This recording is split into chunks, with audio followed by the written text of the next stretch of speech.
that was one thing I wanted to talk about. The other thing I wanted to talk about a little bit is I was having a meeting here earlier today, and they were just talking about the election and the impact of the election on insurance.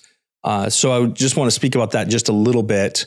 The presidential election, I think, will have limited impact on insurance nationwide. The biggest impact I think that the election will have on the insurance industry is really going to be more about the stock market returns, because the insurance companies use stock markets to help offset the actual cost of insurance. So as the stock market's doing well, then they can help offset with the earnings that they're making in the market.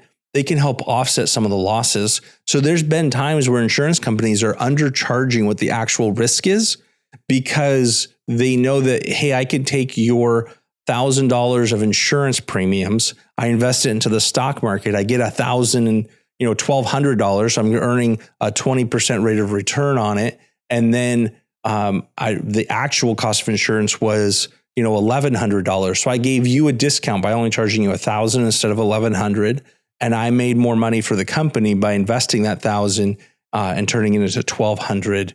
So the company made an extra $100, you saved $100, and everybody's happy.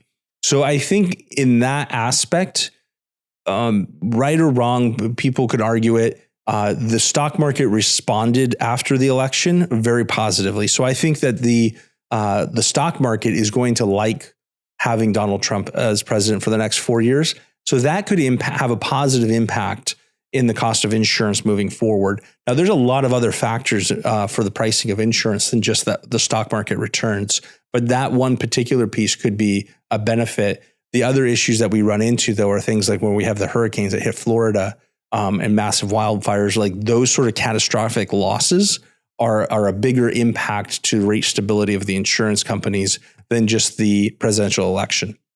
So that's kind of my thought on that. I think local elections have a bigger impact. So like the state insurance commissioner is a bigger impact, and the attorney general of your state has a bigger impact on your local cost of insurance, because how regulated they want to make it. So the more regulated, and not all regulation is bad. Don't get me wrong. I agree that there has to be some regulation, but when we overregulate an industry, we create a lot of red tape and bureaucracy inside of that industry.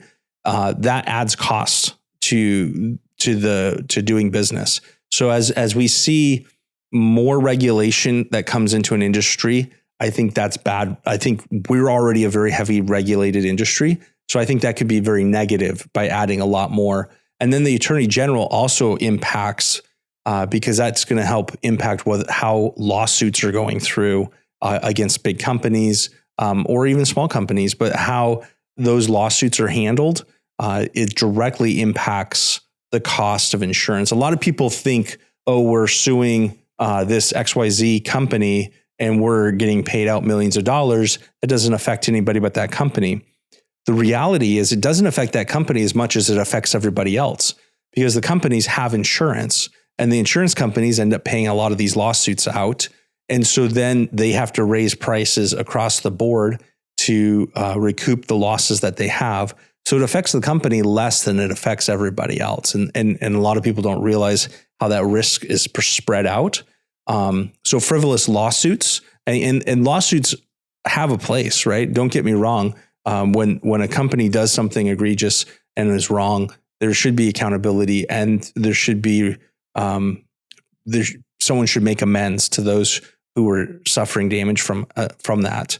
But the frivolous lawsuits or just small stuff that gets turned into big things can have a big impact in the insurance industry. So I think those things actually impact our rates in a state more than who was elected. So the insurance commissioner makes a big difference in how regulated they want to be and how litigious they want to be against insurance companies.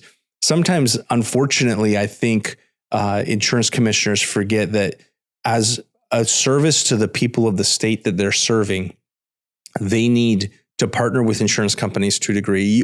I've seen insurance commissioners think like, oh, we're going to make this all the insurance companies to do this or do that. that helps the people, but is super detrimental to the insurance companies.